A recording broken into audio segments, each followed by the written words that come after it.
Hola, buenos días. Espero que el break los haya despertado un poco, porque ahora vamos a ver 95 diapositivas, así que no, son menos. Pero bueno, mi nombre es Sebastián Silva. Primero que todo, agradecer a Catalina la posibilidad que nos da de exponer aquí.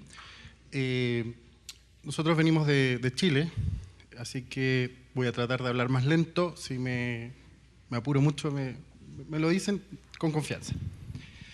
Yo represento la empresa PSM, ¿sí? Proveedores de soluciones metalúrgicas. Nosotros actualmente estamos trabajando con Catalina en la distribución de... O sea, nosotros somos fabricantes de manguitos exotérmicos. Nuestra compañía se formó hace 5 años a partir de la inquietud de 2 ingenieros metalúrgicos con experiencia en fundición de más de 14 años, con la intención de desarrollar productos para fundición que tuviesen una alta eficiencia técnica y que en sí constituyeran una solución a diversos problemas actuales de los fundidores. Nuestro fuerte principal hoy día son los manguitos exotérmicos y también tenemos una sección de fabricación de almas, macherías, como le dicen en algunas partes. Me imagino que aquí también les llaman manguitos, ¿no? Perfecto. Quiero partir mi presentación interactuando un poco con ustedes para derribar algunos mitos y realidades acerca del trabajo de los manguitos exotérmicos, ¿ya? Dentro de los mitos y las preguntas que nos hacemos, tomamos un set de preguntas que nos gustaría ir respondiendo en función de la presentación. ¿Los componentes del manguito contaminan la pieza? ¿El rendimiento del manguito es igual para todas las aleaciones? ¿Los manguitos se pueden evaluar de alguna forma técnica, cuantitativa? ¿Existen diferencias sustanciales en los diferentes productos comercializados en los distintos mercados? Son algunos de los cuestionamientos que nos hicimos antes de formar nuestra empresa. ¿Afecta el rendimiento de los manguitos la absorción de humedad? ¿Cómo se puede definir el uso de manguitos aislantes o exotérmicos? ¿Un quiebre sano del manguito es igual a una pieza sana? Tratamos de resolver algunas de estas preguntas y entregar el resultado de esto en la tecnología que ponemos en nuestra fabricación. Voy a hacer un resumen histórico de qué son los manguitos en el fondo. El uso de montantes de arena, me imagino que los que estamos acá y sabemos alimentar una pieza, es una práctica conocida y estudiada desde el siglo XIX y principios del siglo XX. En la década del 30, estamos hablando casi 100 años ya, Magotó desarrolló las primeras arenas de carácter exotérmico, con los cuales fabricaba cilindros de cobertura, digamos, que aumentaban el rendimiento metálico a diferencia de los, digamos, del montante de arena en bruto. La línea de desarrollo de los manguitos parte con la fabricación de manguitos exotérmicos de alta densidad. Son los que antiguamente se fabricaban con arena y aglomerados con silicato. Posterior a eso vino la fabricación de manguitos centrifugados, en los cuales se usaban fibras, papel principalmente, y algunos elementos refractarios. Luego la fabricación de manguitos exotérmicos y aislantes por proceso de caja fría. El proceso más usado hoy día a escala mundial es la fabricación por vía húmeda, lo que mostrábamos en el segundo punto, que son pulpas conformadas al vacío. Nuestra empresa hoy día principalmente favorece la fabricación por vía de cura química, caja fría, por un tema particular de nuestro mercado, hablamos del mercado chileno, en el cual en algún punto la energía para fabricar otro tipo de manguitos que requerían secado se encareció mucho los procesos. Entonces, la evaluación técnica y económica nos indicó que el proceso de caja fría era el más adecuado para el mercado en el cual estábamos insertos, y a la larga descubrimos que el camino era correcto en función de las pruebas comparativas que hemos hecho con otros productos.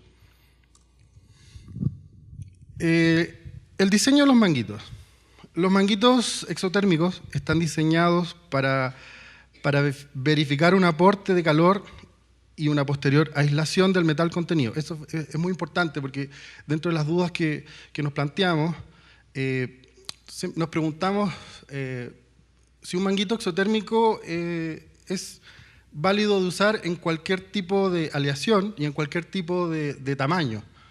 La práctica habitual nos indicaba que hasta ciertos tamaños de manguitos, no sé si es el caso particular del mercado en Colombia, manguitos grandes, se favorecía la utilización de mangos aislantes. Dentro de las pruebas que nosotros hemos llevado a cabo y el desarrollo nos indica que no es tan veraz esa afirmación y podemos ir desarrollando el tema. Las principales variables para diseñar un manguito son el tiempo de encendido y el rendimiento máximo el cual le podemos exigir al manguito. El tiempo de encendido se determina en un ensayo con metal líquido, un manguito estándar de 2 por 6 pulgadas a 1450 grados Celsius, y el rendimiento generalmente se verifica con cubo patrón. Este es un rendimiento nominal, digamos, que tiene el manguito para una condición de borde. De ahí depende ya mucho el diseño de la alimentación de cada fundidor, de los módulos de las piezas y van variando, digamos, el rendimiento de un mismo manguito. No es el mismo para una aleación u otra, y lo mismo con las piezas. No podemos exigirle el mismo rendimiento. Por eso tenemos que trabajar con un rendimiento nominal para cada manguito. Bueno, estos son nuestros manguitos, esta es nuestra línea de diseño. Aquí ustedes lo pueden ver sin la galleta de quiebre. Y también no están presentes los manguitos cilíndricos, porque esta foto es más antigua. Pero tenemos todos nuestros manguitos llevan galletas de quiebre, y nuestro proceso nos permite diseñar en función de los requerimientos de cada cliente. Principalmente las galletas de quiebre de estos manguitos son en sílice y cromita. Hay algunas fundiciones que son un poco más especializadas, que solicitan en circonio, pero no es el común del mercado. Nuestros manguitos son manguitos de última generación. ¿Por qué se llaman de última generación? Porque son fabricados, como les expliqué anteriormente, con el proceso de caja fría, que es el proceso más rápido, que nos da una mayor capacidad de respuesta ante nuestros clientes. Son fabricados en forma totalmente automática y, como les insistí, mediante procesos de caja fría a través de disparo y gaseo. Las principales características de un manguito, de nuestros manguitos, es una manga de alta exotermia y alto rendimiento metálico, formulada con materiales sílico-aluminosos que entregan un alto poder exotérmico refractario, que permiten mantener también una alta aislación en la etapa final de enfriamiento. Son exentas de asbesto y metales pesados. Y a diferencia de otros manguitos, estos tienen una alta recuperación en el proceso, o sea, no me contaminan las arenas que van a la reutilización del proceso. Son usados por preferencia en fundiciones blancas y aceros aliados. Como les mostraba anteriormente, su proceso de fabricación hace que estos no absorban humedad y sus residuos no contaminan nuestras arenas. Este material permite manejar retornos sin contaminación, como les explicaba. Acá tenemos una fotografía, voy a buscarla acá, del funcionamiento de nuestros manguitos en distintas aleaciones. Vemos que estos son de distintos diámetros, me parece que voy a hablar en milímetros, creo que estos son de 240 milímetros de diámetro y este es de 300 o 320, no recuerdo. Y el comportamiento de la piel que presentan estos manguitos en distintas aleaciones. Vemos que una aleación de cromo-molibdeno presenta una capa muy lisa, al igual que una fundición blanca de alto cromo.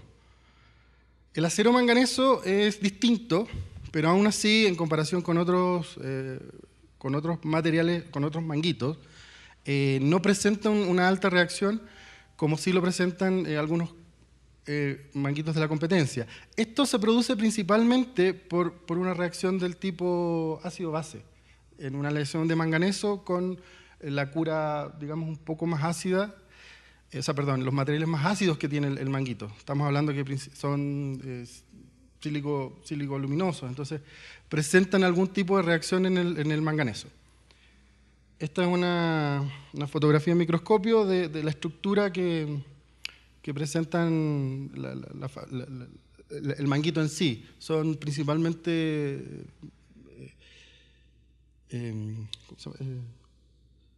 microsferas de aluminio silicatos con otros componentes de más fibra. Aquí está más grande la foto de una pieza de manganeso. Principalmente estos son para elementos de chancado. Este también es un manganeso. Entonces aquí podemos ver que la reacción se presenta en cierto nivel, pero no hay una penetración o una metalización del manguito. ¿Ya? Aquí tenemos una pera de chancado. Estos manguitos no absorben humedad. No sé si ustedes han presentado algunos, o conocen el funcionamiento de algunos manguitos de fibra que cuando se dejan en las bodegas, sobre todo en ambientes húmedos, no tienen una vida útil de más de 3-4 meses, porque después ya está muy pastosa la mezcla. A diferencia de eso, estos manguitos nos permiten tener una vida de más de 2 años, por lo que hemos tenido la oportunidad de verificarlo. Para llegar a esta mezcla de fabricación y los diseños que hablamos anteriormente, nosotros partimos con un desarrollo de distintas mezclas y distintas pruebas que creemos que hay que realizar a cada manguito que va a ser usado en las plantas de fundición. Nosotros realizamos con la mezcla de cada lote, de cada batch de fabricación, un ensayo, una prueba de exotermia. Este ensayo consiste en tener un diseño, es como un rectángulo, digamos, de la mezcla del manguito, el cual se inserta en una mufla con una termocupla para ir midiendo el calentamiento que produce este material y en el momento en que se produce la reacción exotérmica. Entonces, se realizan todas las premezclas. Se posee un sistema integrado que permite, a través de una interfaz con el ordenador, registrar la temperatura a medida que avanza la exotermia del manguito en función del tiempo. Una vez obtenidos estos datos, se grafica la curva respectiva para determinar la temperatura a cual se produce la reacción exotérmica del manguito. Los equipos utilizados para este ensayo es un termómetro digital, una interfase óptica, una mufla, una termocupla y un PC. Está un poco desactualizado este computador, pero todavía sirve.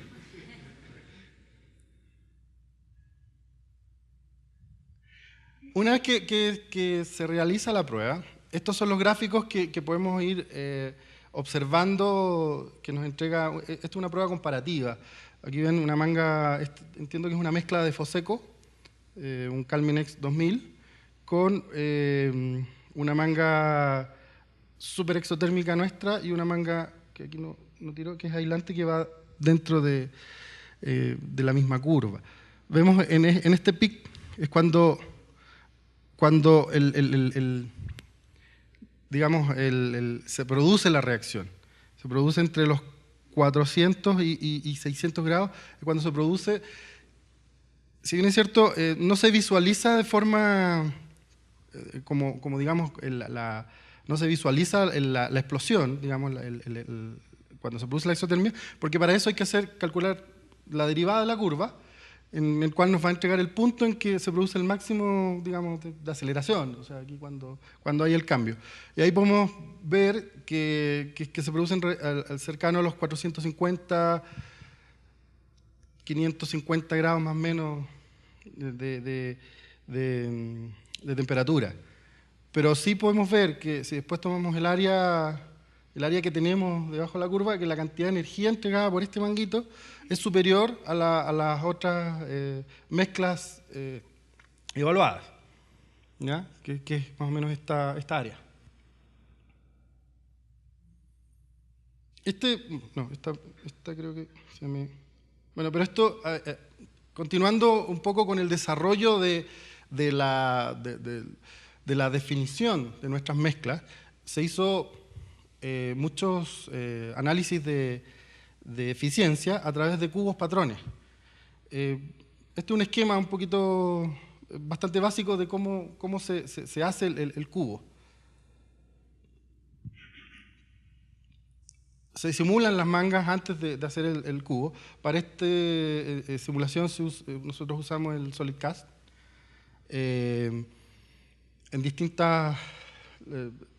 que nos da la posibilidad de realizar un sinnúmero de simulaciones en distintas aleaciones para ver el comportamiento final que puede tener el manguito. Entonces nos permite obtener resultados teóricos, los cuales después se ajustan a la realidad en función de las características que nosotros cargamos al software.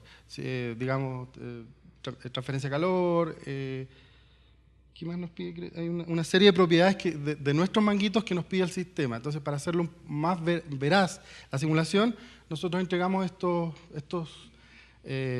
estas propiedades para que sean cargadas por los que manejan el software.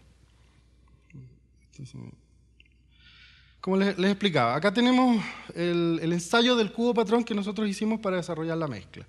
Es la misma manga que vimos anteriormente. Esta entiendo que es una neck down de 260, esta es nuestra manga PCM, con la competencia, una Calminex 2000, alimentando un cubo, el cual se hacen distintos ensayos. Estos cubos fueron quebrados con un hammer neumático, y el cual a simple vista en el quiebre nos presentó un quiebre limpio en el caso de la manga PCM en comparación al otro manguito revisado que presenta segregación. Aquí yo quiero ser enfático en presentarles que este ensayo no es para definir que la manga salga sin defecto. O sea, este ensayo al revés. Este ensayo es para verificar los defectos que se producen en el cubo. O sea, esto no indica que la competencia tenga una manga de mala calidad. O sea, este ensayo es para verificar justamente lo que debería pasar en una pieza que está sobreexigida. Este cubo está sobreexigido en función de los módulos que presenta. Entonces, sin embargo, a primera vista se presentaron segregaciones en el quiebre y acá se ve un quiebre limpio. Después vamos a ir viendo con el siguiente ensayo que es destructivo, en el cual se corta la manga. Ya verificamos el nivel de rechupe primario y la segregación y el rechupe secundario que genera esta prueba. También podemos ver la diferencia en la calidad superficial.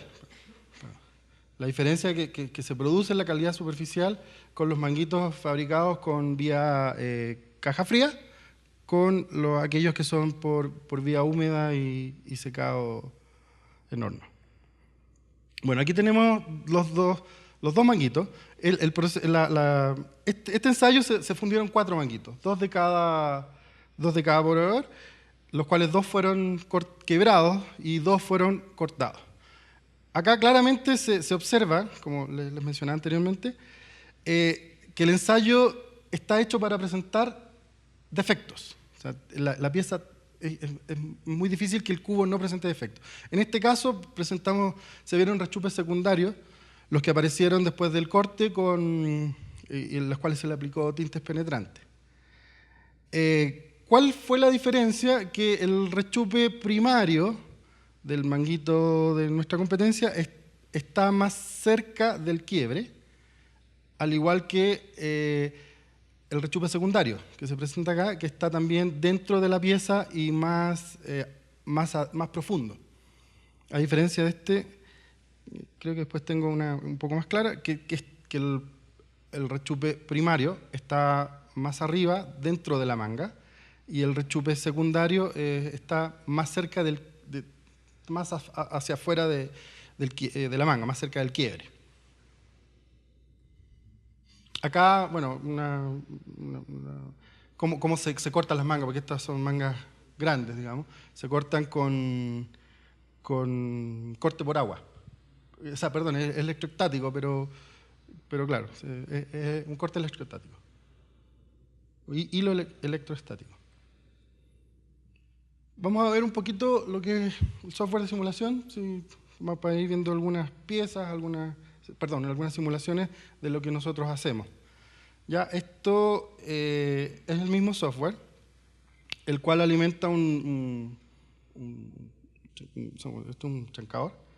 Se alimentan con mangas del tipo codo, ¿ya? Alimentación, o sea, que tiene una posición lateral. Esto me está entregando el perfil de temperatura que me lo entrega el software en función de la alimentación. Aquí ya la pieza está totalmente alimentada, está empezando a solidificar y vemos los perfiles de temperatura en los manguitos. Perdón. La velocidad de llenado. Este software nos permite ver con trazadores la velocidad a la cual está entrando el metal líquido a la pieza y llenando nuestros manguitos. Esta es otra pieza en la cual este otro indicador, variación de densidad. Cabe mencionar que esta pieza creo que pesa 5 toneladas de metal. Entonces, y entiendo que el software nos entregó esta simulación, pero en la realidad el chupe llegó casi hasta la mitad de la pieza. También les voy a mostrar más adelante las conclusiones, cuáles son las variables que inciden muchas veces en los defectos de estos materiales. La misma pieza con otro perfil. Como lo que les quería mostrar yo es que esta pieza salió en todas las simulaciones sin ningún problema, pero a la hora de colar quedó un rechupe que... Esta es otra pieza, esto es una coraza, es un cromo moly, el cual fue alimentado también y nos muestra, después de muchas simulaciones, nos mostró defectos también en el quiebre. Nosotros trabajamos principalmente en un nivel de integridad del 0.995, que nos va a mostrar un poco más conservador, nos va a mostrar hasta qué punto llega el rechupe interno. También usamos el criterio de Niyama, y aquí es donde nosotros vimos que se iban a producir grietas en caliente una vez después del quiebre, ya en la zona de contacto de la pieza con el manguito. El mismo criterio nos mostró que aquí, y justamente ahí fue donde apareció la grieta.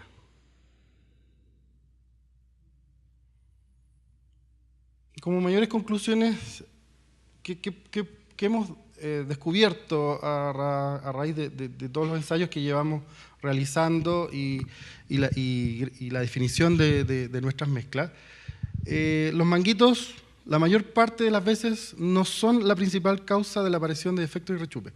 ¿Por qué decimos esto? El manguito, si bien es cierto, dentro de su proceso y dentro de su sistema de alimentación, es un elemento, digamos, barato. no es el insumo que gaste la que incida en mayor parte en el costo de la fundición de la fundida de su pieza. Sin embargo, es un elemento que puede ser clave, crítico, a la hora de tener rechazo. Y la mayor parte, con nuestra experiencia, la mayor parte de las veces escuchamos que el gran culpable de todos estos rechazos es el manguito. La fundición de piezas tiene un sinnúmero de variables, los cuales tenemos que saber controlar y saber priorizar. ¿Qué nos ha pasado? Que muchas veces los fundidores nos dicen, he hecho la misma pieza 100 veces y hoy día me salió mal, ¿cierto? Nos pasa. Entonces el manguito es el que falla. Puede ser o el control de variables o el control de proceso no es el adecuado. ¿Por qué digo esto? Porque muchas veces hay piezas en aleaciones que el colar más o menos 10, 15 grados es muy incidente. Sobre todo si la composición nos afecta de manera bastante trágica en el enfriamiento o en la segregación. Por eso son variables que tenemos que controlar. Entonces, cuando a ti te dicen, lo he hecho 100, 500 veces igual, y hoy día lo hice y me salió mal, primero controlemos nuestras variables y efectivamente vamos a ver que inciden ciertos cambios que puede hacer el fundidor. Por eso aquí yo les puse las variables que son más críticas en el proceso, que son, bueno, ustedes saben mejor que yo, la chatarra, las temperaturas de colada y la composición química de nuestra aleación. Entonces, tomando estas conclusiones, podemos dar algunas respuestas a las preguntas iniciales que nosotros hicimos. Entonces ahora podemos volver atrás.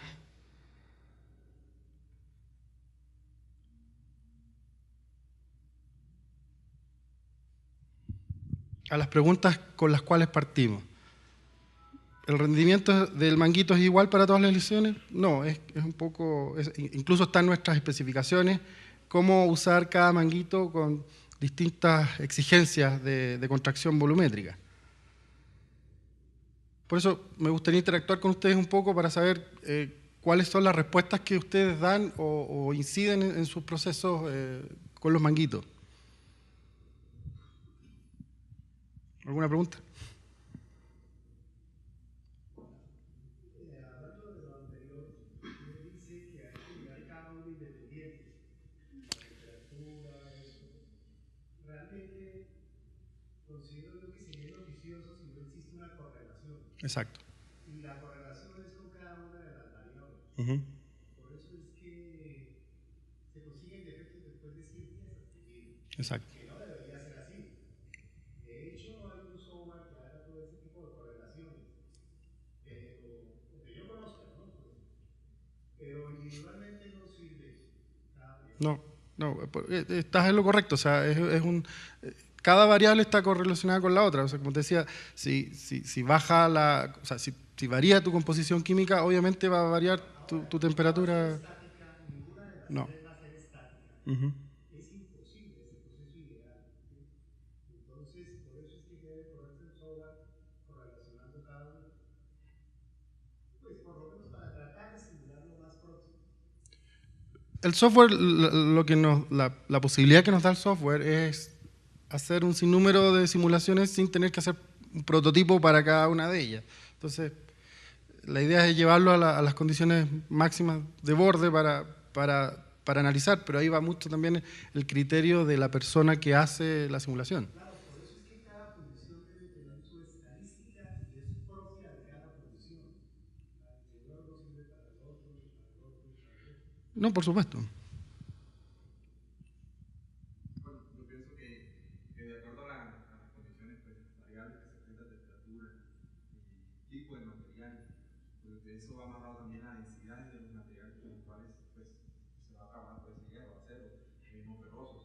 ¿Sí? Las condiciones de los mangos exotérmicos puede que en unos puede que se comporte de la misma manera, teniendo en cuenta el comportamiento de esas variables, si son controladas. ¿Sí? Pero ya cuando ya se salen de la mano esas variables, o sea que no están controladas buscaba el éxito en la repetibilidad de esos mangos exotérmicos. Y de pronto por eso algunos no optan por utilizarlos, otros sí lo optan porque sí controlan su proceso como tal y lo identifican de acuerdo a sus materiales. Y mucho también tiene que ver la composición química, a veces porque la morfología siempre se maneja las densidades apropiadas de acuerdo a lo estándar, pero hay veces que por eso lo mismo dicen las fichas técnicas o las fichas como tal, que dice que la norma maneja unos rangos. Claro. A veces también uno se equivoca con esos rangos de composición química y erra también en la utilización del mango. En el caso particular nuestro hemos visto que cuando uno algunas veces entrega la especificación y dice para tal contracción volumétrica tú tienes una alimentación en kilos de